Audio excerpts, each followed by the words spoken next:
자, 이번 시간에 이제 입문서 42페이지 토지분 재산세 과세 대상의 구분부터 보죠.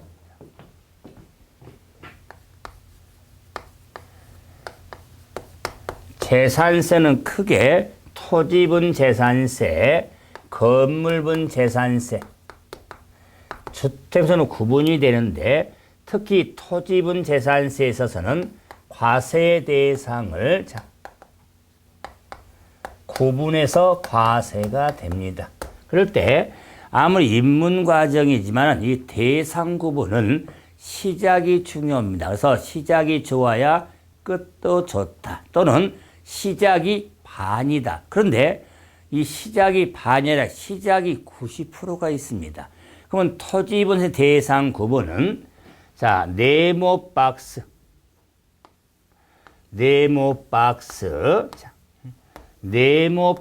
이렇게 세 지금 네모 박스로 좀 생각하면서 토지분 재산세는 분리 과세 대상, 별도 합산 과세, 과세량 종합 합산 과세 대상으로 구분됩니다. 그래서 토지는 서로 연결이 돼 있죠. 연결. 그래서 토지분 재산세는 분리과세 대상, 별도 합산과세, 종합 합산과세 대상으로 구분이 되는데 이 토지분 구분이 100%가 아니라 90%라고 그랬죠. 시작이 금이가. 자, 이 지금 그림을 조금 확장시켜 보면은 이런 지금 그림 이렇게 만들어 봤습니다. 자, 이러면 우리 사람의 인체죠. 사람이죠. 활용점정. 눈을 좀 해놔야죠. 그래서 보면은 손가락 보이죠. 그래서 왼팔 여러분 보시기에 왼팔, 오른팔, 몸통. 그래서 토지분 재산세 우리 인체 생각하면서 왼팔 분리과세 대상, 오른팔 종합 별도, 몸통 종합합산으로 구분해서 과세가 됩니다. 그만큼 왜 우리 신체를 인체를 가지고 정리하면 이래야 구분이 쉬워지니까 제가 강의를 좀 하면서 다양하게 이렇게 접근시켜 봤는데 이 인체 구조를 가지고 오는 게 편하더라고요. 그래서 일관되게 이렇게 아마 여러분 정리해 드릴 겁니다. 그랬을 때 원래 가장 중요한 우리 인체는 사람은 몸통이죠. 종합 합산이 기본인데 그러면 토지분세는 관할구역 안에 있는 토지에 대해서 종합해서 소유자별로 종합적으로 과세를 만든 대상입니다. 그런데 과세 형편을 감안해서 이 몸통에서 이렇게 양손을 딱 뽑아냅니다. 양손으로 뽑아내서 왼손을 분리, 오른손을 별도 이렇게 구분했죠. 그래서 그 왼손, 오른손 빼낸 취지가 뭐냐? 왼손은 차등을 더 부과하려고 만든 토지가 분리. 그다음에 오른손은 과표의 효율성, 과세 표준의 효율성을 제고하려고 오른손을 뽑아낸 겁니다. 그러면 무슨 뜻입니까? 우리 신체에서 기본이 몸통인데 양손을 딱 빼냈죠. 그러면은 양손에 해당되지 않으면 당연히 몸통이죠. 몸 흔들면. 그래서 분리과세 대상, 별도 합산과세에서 제외된 토지는 종합합산과세 대상으로 구분해달라 그 말이에요. 그러면은 왼손을 차등해서 취지니까 이 차등은 위쪽과 아래쪽이 있겠다. 그래서 토지 소유가 사유로 바람직하지 아니한 땅은 높은 과세. 바람직한 땅은 낮은 과세로 차등을 부과하려고 만든 대상이 분리과세 대상이 되는 겁니다. 따라서 높은 과세와 낮은 과세로서 그러면 낮은 건 추지를 가지고 있는 땅은 농지, 목장 용지, 그다음에 임야, 공장 용지, 이유가 있는 땅으로서 그럼 높은 과세 땅은 골프장, 고급 오락장용 토지. 그래서 골프장 고급 오락장용 토지로서 농지로서 목장 용지 임야로서 공장 용지 이의가 있는 땅으로서 법령으로 정한 토지가 분리과세 대상 토지가 됩니다. 그래서 우리가 이제 기본서 과정할 때 농지라 할지라도 법령으로 정한 토지를 어떻게 하냐 이런 걸 하나씩 구분해 가는데 자 인문과에서는 토지분 재산세는 왼손은 위쪽과 아래쪽 있죠. 그래서 위쪽은 두 땅밖에 없습니다. 이 표시가 뭐죠? 여러분한테 이랬죠. 자 왼손의 위쪽에는 두 땅, 골프장, 오락장 아래쪽에는 많죠? 농지, 목장, 임야, 공장용지 이의가 있는 토지가 왼손 아래쪽에 나인 것처럼 갖는 땅. 그러면 이제는 오른손은 효율성 제거로 만든 땅은 자 건축물의 부속 토지. 자 건물이죠. 자 그래서 건물의 부속 토지. 부속 토지로서 이 건물이 공장용 건축물과 자 영업용 상가 건축물로서 법령이 정하는 토지가 별도 그리고 별도 합산은 이의가 있는 토지가 있겠다. 오른손은 그래서 오른손은 기본이 건물이 있는 토지가 별도 합산 땅이 되는 겁니다. 그러면 이제 왼손과 오른손 제외된 땅은 종합 합산과세 대상 땅인데 대표적으로 나대지가 있죠. 나대지. 그래서 나대지가 종합 합산과세로 구분이 되어집니다. 그래서 토지분 재산세는 이와 같이 왼손, 오른손, 몸통 이 틀만 인문과정서도 잡아주셔도 괜찮을 겁니다. 그래서 토지분 한번 구분해 봤고 이제 자 과세 표준 봐보죠.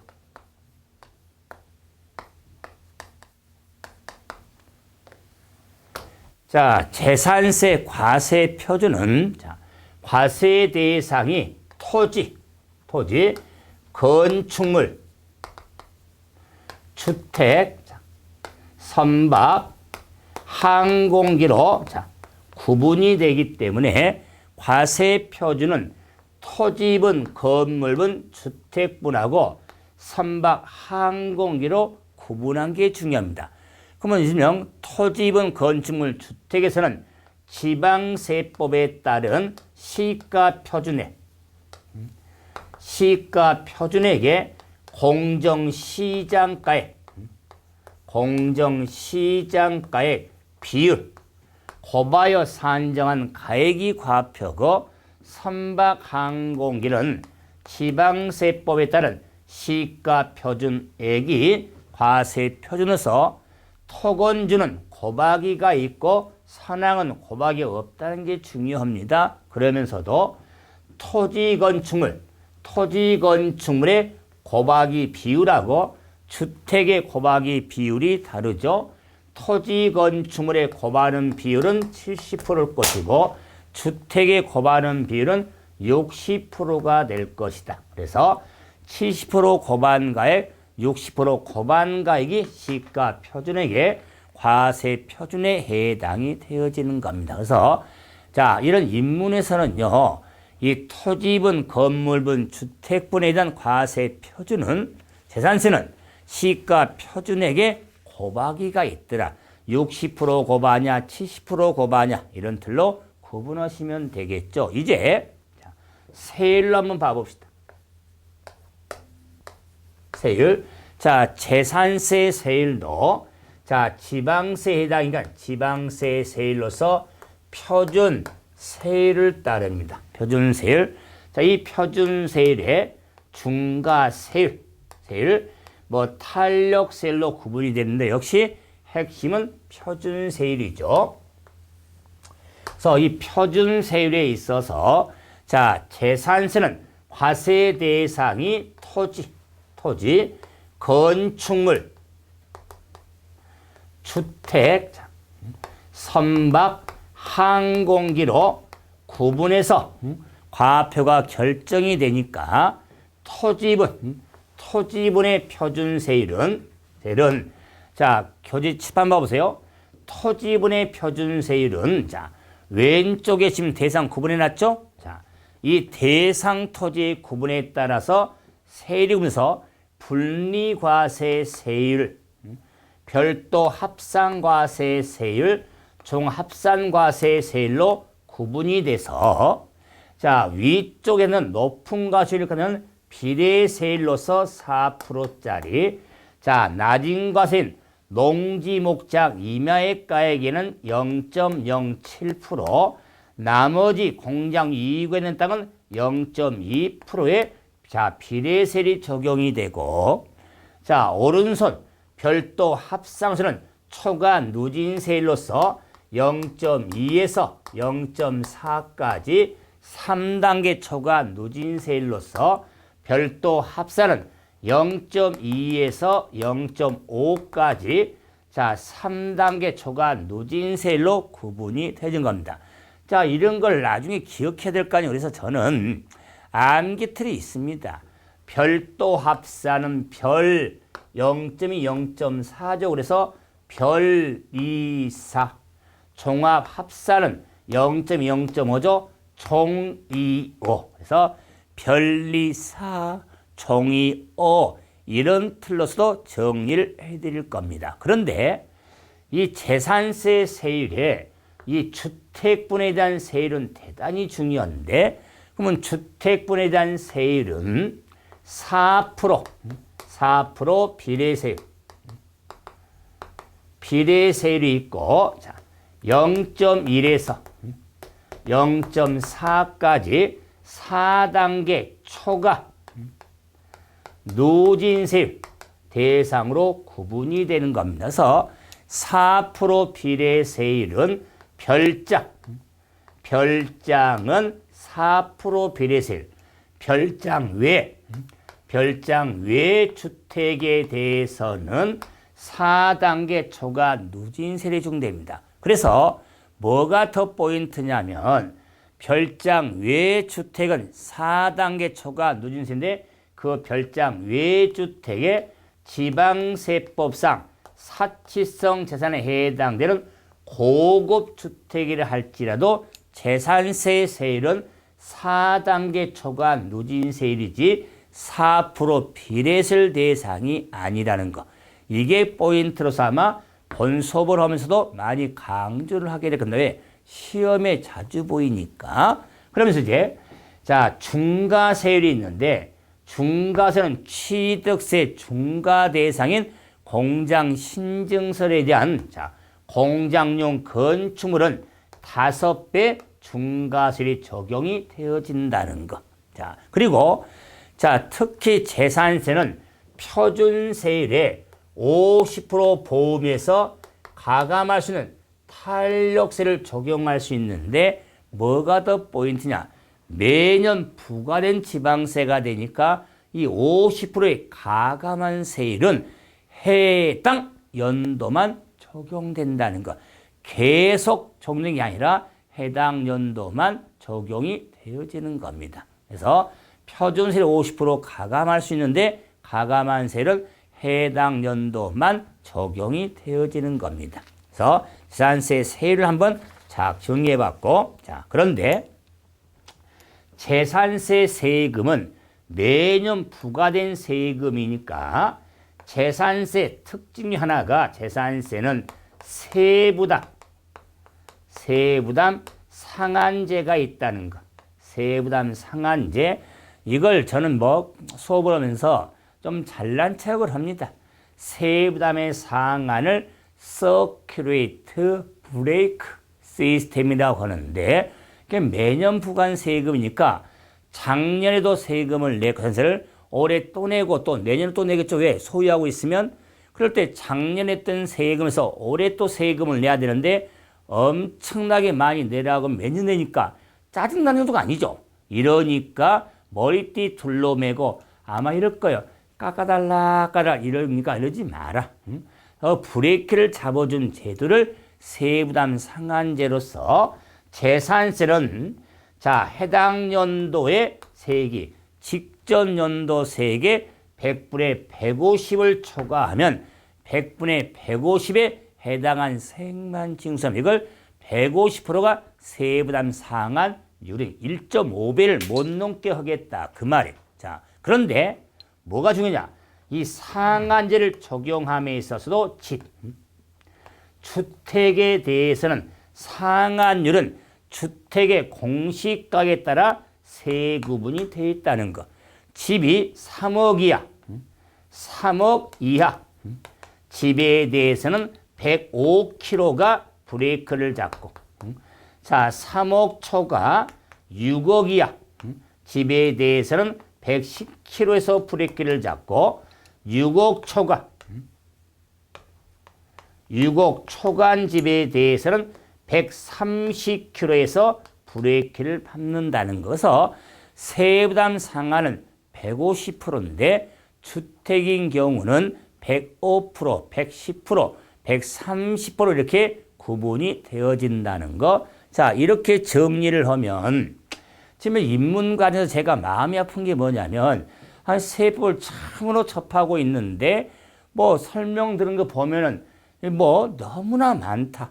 그리고 수치가 또 너무 많이 나옵니다. 이러니까 이걸 다 암기를 해야 되냐? 별로 암기하셔야 돼요. 그런데 가장 좋은 암기는 반복이거든요. 그래서 이런 내용을 반복해 가면서 숙지하면서 정리를 하셔야 하는 겁니다. 처음부터 이런 게 다 올 수가 없어요. 그래서 자, 인문에서는 기본이잖아요. 그랬을 때 개념이니까 이렇게 취득세든 재산세는 세율이 복잡한데 재산세의 세율은 물건에 따라서 구분이 되는데 그 물건의 세율과 또 세분 상한제라는 거 왜 매년 부과니까 이런 상한제라는 특징이 있거나 이런 걸 잡아놓고 기본소 과정을 할 때 이런 내용을 정리를 해서 더 확실하게 잡아두는 겁니다. 다음에 이제 비과세가 나오는데 그러면 재산세 역시도 자, 비과세 적용이 있겠죠. 뭐 기본으로 국가 등의 소유 재산은 부과하지 않죠서 일명 국가는 왔다다. 자, 이런 틀로 생각해서 정리 한번 해주시고 그럼 이제 재산세라는 세금에 자, 부가징수가 나옵니다. 47페이지에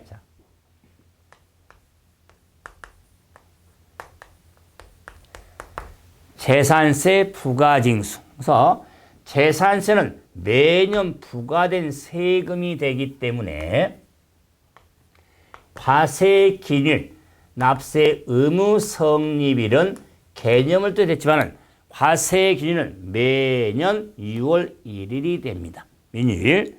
그런데 이 재산세라는 세금은 납기가 대단히 중요한데 재산세 납기는 7월분 재산세가 있고 9월분으로 구분이 됩니다.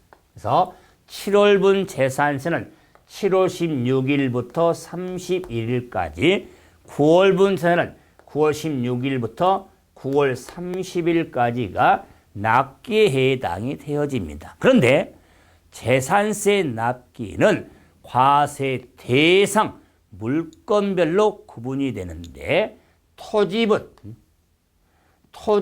재산세는 9월달, 건물분은 7월달. 물론 선박이라든가 항공기에 대해서도 7월달. 그런데 이 납기를 고려할 때 집은 주택분 재산세는 해당 연도 부가징수할 세액의 절반은 7월달, 나머지 절반은 9월달에서 주택분 재산세는 7월달에 2분의 1, 9월달 2를 절반씩 두 번 내는 겁니다. 두 번 낸다고 해서 세금 계산하는 금액을 쪼개서 두 번 내는 거지 주택분의 토지하고 건물을 따로 내는 게 아니다. 주택분은 토지와 건물 통합해서 주택분 재산세를 부과하니까 자, 이런 개념을 생각하면서 구분하는데 그런데 이 주택분 재산세는 절반씩 두 번 내야 되는데 해당 연도 부가징수할 집입니다. 주택에 10만 원 이하. 그러면 10만 원 이하일 때 7월 달, 9월 달에 만약에 만 10만 원이면 5만 원씩 두 번 보낸다면 그걸 우리가 수납 대행경안에 우리가 납부를 할 때 우리 특히 어르신들은 다리도 아프잖아요. 관절도 있고 이러니까 너무 힘드니까 10만 원 이하에 대해서는 7월 달에 한꺼번에 부가징수할 수가 있습니다. 그래서 자, 웃음소리 이런 이야기 하거든요. 자, 여러분 중에 재산세를 7월 달에 한 번 내신 분이 있을 거예요. 그러신 분은요, 주위 사람한테 말하지 마세요. 왜 그럴까요? 7월 달에 한 번 냈다는 것은 재산세, 자, 납부할 세액이 10만 원 이하다. 그 말이에요. 그만큼 재산이 이렇게 뭐 집도 없는 사람도 많지만 그 집에 여러분의 지금까 시가 표준에 즉 과세 표준에 따른 우리가 세액이 적기 때문에 7월 달에 한 번을 내는 겁니다. 그래서 10만 원 이하가 되니까. 그래서 우리가 주의하면서 살면서 너무 이렇게 많이 있다고 자산을 자랑해도 그렇지만은 너무 없다고 해도 왠지 좀 취해지잖아요. 그래서 이런 거는 재산세를 7월 달에 한 번 내신 분은 그렇구나.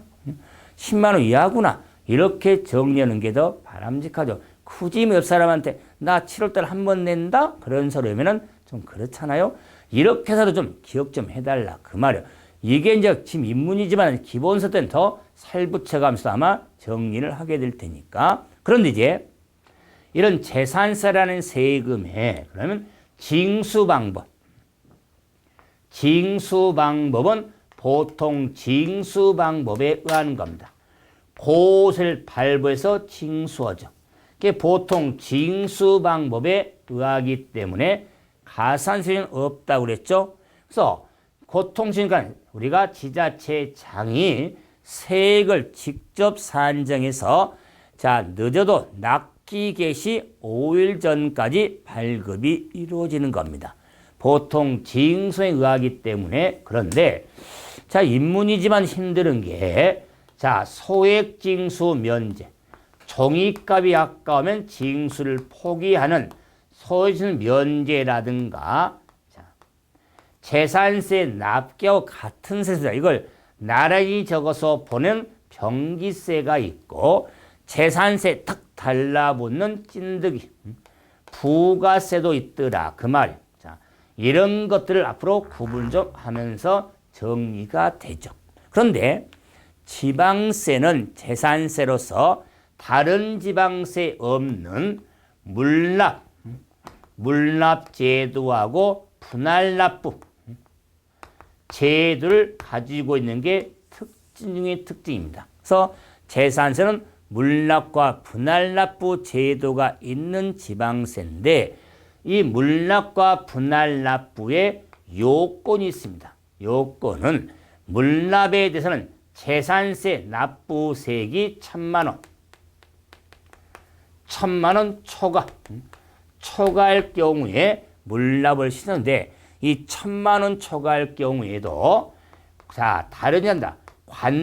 관할구역 안에 있는 부동산에 한하여 허가할 수가 있는데 부동산도 포인트지만 관내가 더 포인트입니다. 관할구역 안에 있는 내 부동산하여 물납을 신청할 수가 있는 겁니다. 근데 분할납부는 납부세액이 이제 500만 원 초과입니다. 500만 원 초과. 물납은 납부세액이 1,000만 원 초과지만 자, 분할납부는 500만 원 초과거든요. 구분하셔야겠죠? 그럴 때 분할납부는 나누는 의미가 되니까 분할납부는 납부기한 지난 날부터 자, 45일 일명 45일 내 일부 세액을 나눠낼 수가 있는 겁니다. 그 나눠내는 금액도 납부할 세액이 1,000만 원 이하일 때는 500만 원 초과 금액을 1,000만 원 초과할 경우는 50% 이하 금액을 나눠낼 수가 있는 겁니다. 절반 이하. 그래서 이 납부세액의 금액에 따라서 분할납부 금액도 달라지는데 이런 거 우리 그냥 기본서 과정에서 구분하면서 제가 뭐 오이 소주나 뭐 오삼불고기 아마 이런 걸 이야기하면서 자, 금액을 잡아드릴 겁니다. 하지만은 재산세라는 세금은 지방세로서 물납과 분할납부 제도가 있다는 게 핵심입니다. 이래서 우리가 지방세인 취득세, 등록면허세, 재산세를 한번 확인해 봤고 이제 국세로 한번 넘어가도록 합니다. 국세.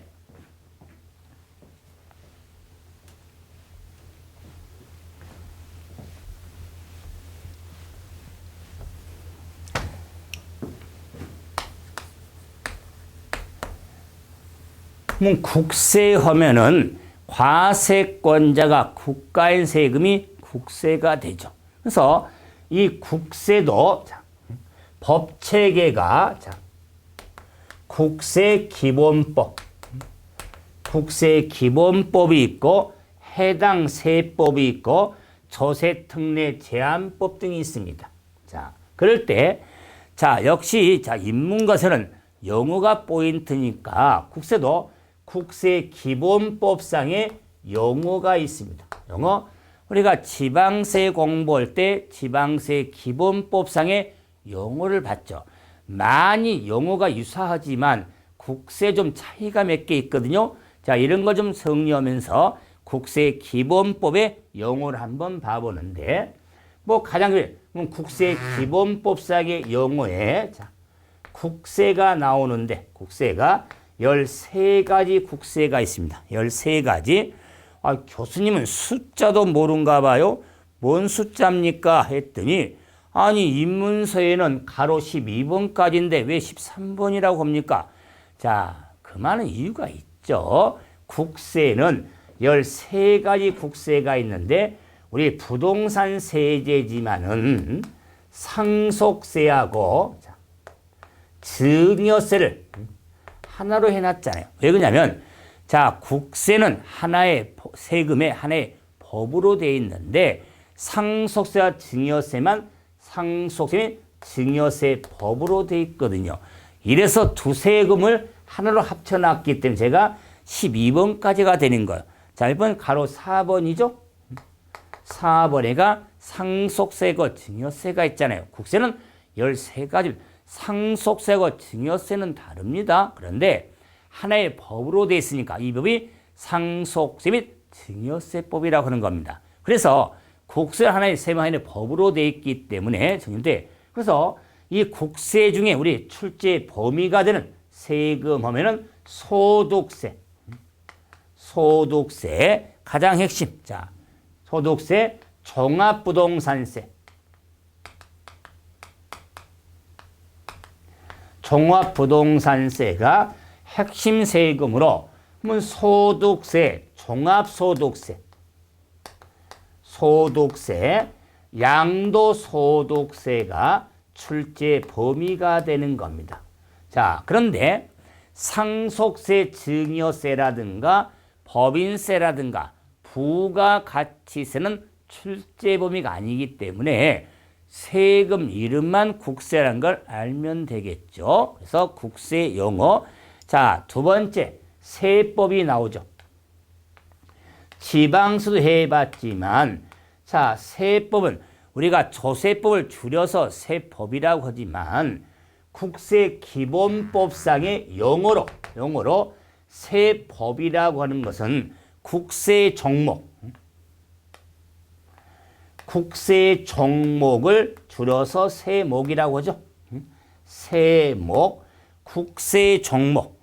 그래서 국세 종목과 세율, 국세 종목과 세율을 정하는 법률과 국세 징수법, 조세범 처벌법, 처벌절차법, 국제조세 조정하는 법률 등을 세법이라고 한다. 지금 국세기본법상의 세법을 한번 정리한 겁니다. 자, 다음에 3번에 원천징수 하면은 지방세 특별징수의 의미가 되죠. 그래서 원천징수 의무자가 국세를 징수하는 것을 원천징수. 4번 가산세 나오죠. 가산세 용어 대단히 중시했죠. 가산세 하면은 핵심 단어가 의무였죠. 그래서 자, 세법에서 규정하는 의무의 성실한 이행을 확보하게 해요. 성실한 의무를 다하지 아니할 때 산출한 세액에 더한 금액을 가산세라고 하는데 가산금은 가산세에 포함하지 않습니다. 다음에 5번에 가산금이 나오죠. 이 가산금은 우리가 체납의 의미였죠. 국세 기본법상인 가산금도 납부 기한 내에 납부하지 아니할 때 세액에 더한 금액이 가산금. 자, 그런데 일정 기간 지날 때 다시 가산한 금액을 중가산금으로 구분이 되어지는 겁니다. 6번의 체납처분비, 7번의 지방세, 8번의 공과금, 9번의 납세 의무자. 납세 의무자는 역시 자, 세법에 납부할 의무를 지는 자와 징수할 의무가 있는 자를 우리가 납세자라고 하는데 납세자는 징수분야를 포함하지만 납세분야는 징수를 포함하지 않죠. 다음에 13번에 과세 기간이 나온다. 특히 국세에 있어서는 기간과세, 국세가 많기 때문에 과세 기간 용어도 좀 정리해 필요한데 이때 과세 기간은 세금의 산출의 기초가 된 걸 과세 표준 그랬죠. 표준. 그래서 과세 기간이란 이 과세 표준 계산의 기초가 되는 기간을 과세 기간이라고 하겠다. 그래서 과세 표준 계산의 기초가 되는 기간을 과세 기간으로서 특히 소득세 과세계는 대단히 중요하죠. 소득세 과세는 1월 1일부터 12월 31일까지 1년으로 합니다. 1년인데 1월 1일부터 12월 31일까지를 과세 기간이라고 하는 겁니다. 그래서 과세 표준 계산의 기초가 되는 기간을 과세 기간, 과세 표준 하면은 세액 직전으로 세액 산출의 기초가 되는 걸 과세 표준 신고서, 수정 신고서 나오죠. 다음에 17번에 법정 신고 기한이 나오죠.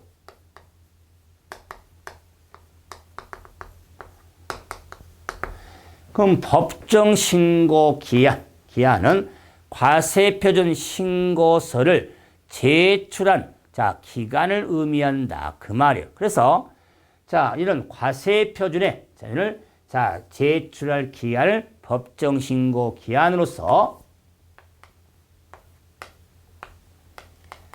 과세 표준 신고서를 제출할 기간을 기간에서 제출한 기한을 법정 신고 기한이라고 하겠다. 그래서 과세 기간이라든가 법정 신고 기한, 법정 시한을 과세 표준 신고서를 제출할 기한. 왜 그러냐면 우리 이제 기본서 과정을 하면서 용어적으로 과세 기간, 법정 신고 기한 등을 많이 언급하거든요.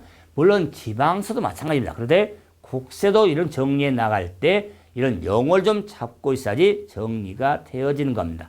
18번 우리가 자 세무공무원이 나오죠. 세무공무원은 국세청장 등을 또는 위임받은 세무공무원 등이 있겠죠. 이를 세무공무원 하겠다.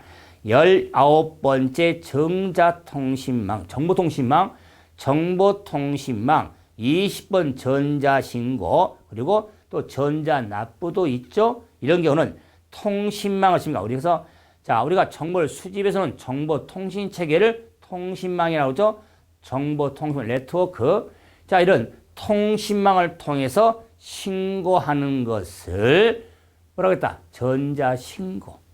통신망을 통해서 납부하는 것을 전자납부라고 그래서 과거와 달리 지방세 등 국세 등 간에 국세는 특히 여러 많이 들었죠. 뭐 홈택스 들어봤죠?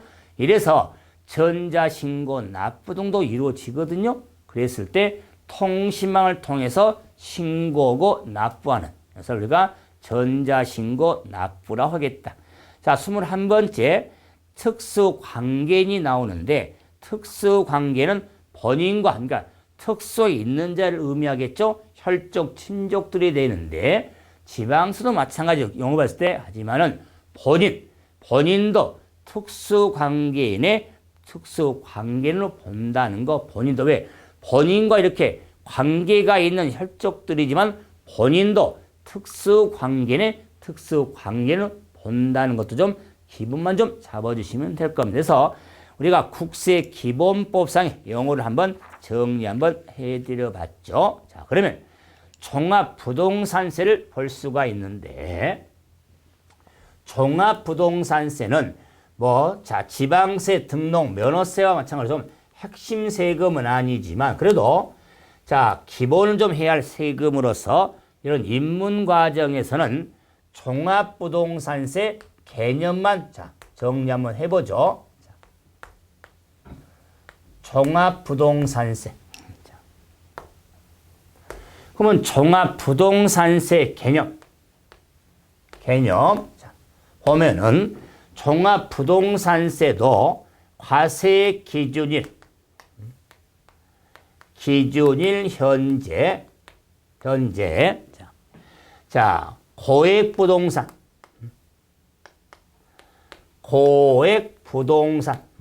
보유한 자에 대해서 자, 매년 부과하는 자, 국세. 물론 부동산 가격 안정 도모 등을 위해서 매년 부과하는 국세를 종합부동산세라고 하는데 과세 기준일 현재죠. 고액 부동산 보유한 자죠. 매년 부과하는 국세인데 자, 매년 부과하면서 역시 과세도 재산세 같이 6월 1일이 과세 기준이고 이럴 때 이 부동산에 대한 왜 종합부동산세니까 부동산 들겠죠. 그런데 종부세는 고액부동산에 자, 보유한 자가 종합부동산세 과세 대상이 되는데 이 과세 대상자는 자, 3으로 표시하는데 종합부동산세는 고액부동산 보유한 자 할지라도 주택분 재산세, 주택이 종합부동산세 대상이 되고 토지분 재산세, 종합합산과세 대상, 토지분 재산세, 별도 합산, 과세 대상이 종합부동산세 대상에 해당이 된 겁니다. 그래서 일명 주주, 토종, 토별이 종합부동산세 대상이 되는데 그 이유는 뭐다? 부동산을 할지라도 주택분하고 토지분이 나오지